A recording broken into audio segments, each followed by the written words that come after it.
I study in 4th class of Science Square Academy. Today I will tell you a story from the life of Sripad Madhvacharya. Knowledge of Lord Krishna has came down through an unbroken chain of saints and their disciples, which reaches back to Lord Krishna himself. In this long disciplic chain of pure devotees, Madhvacharya is an most important link. Madhvacharya appeared in the 13th century in the Brahma Gaudiya Vaishnava Sampradaya. He took birth in a Brahmin family and near Udupi, Karnataka in South India. Madhvacharya took Diksha at the age of 5. Even as a young boy, Madhvacharya was a scholar. There are some amazing stories about his early life. It is said that once his father piled up many debts, and to pay them off, Madhvacharya turned tamarind seeds into coins.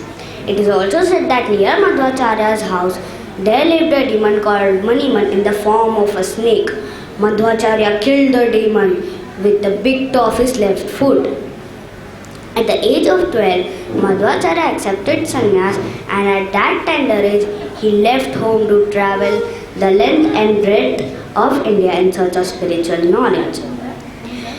Madhvacharya had a strong physique and an extraordinary intellectual power. Once a fierce Bengal tiger attacked his sannyas disciple Satyatirtha. Madhvacharya wrestled the tiger and sent him away with his tail between his legs.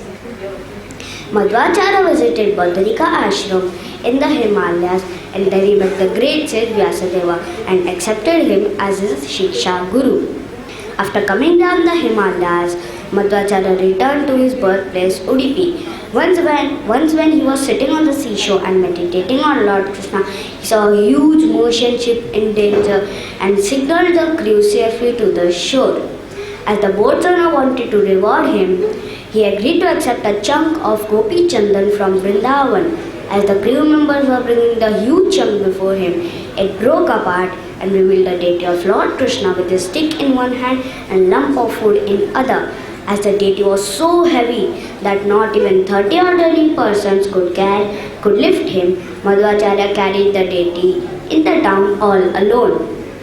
People of Udupi still worship this deity in the way Madhvacharya established. Madhvacharya was considered an incarnation of Vayudeva. In the Agni Purana it is mentioned how Vayudeva is seen sitting on the back of a deer holding a flag.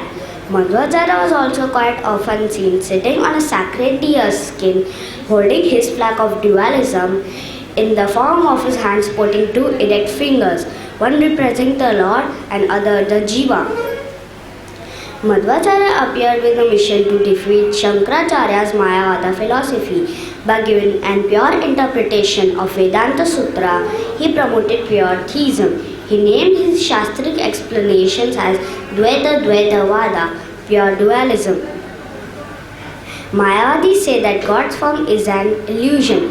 He has distributed himself throughout his creation and thus lost his individual identity. Madhvacharya smashed this all-is-one idea and logically proved that God, Lord Krishna, is always a person and is distinct from his creation. As one can see, the sun produces volumes of energy but remains the same sun. Similarly, a tree may produce many fruits but remains the same tree. Likewise, Lord Krishna produces the material world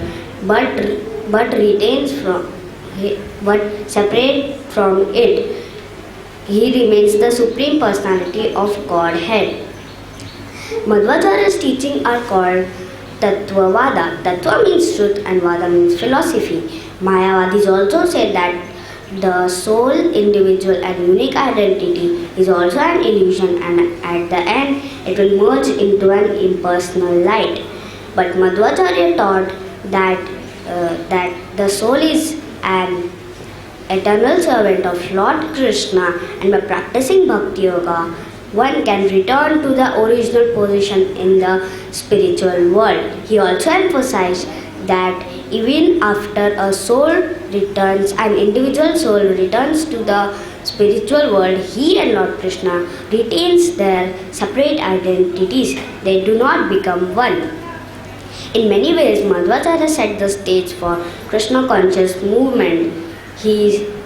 For instance, he stressed on the chanting of holy names of Lord Krishna.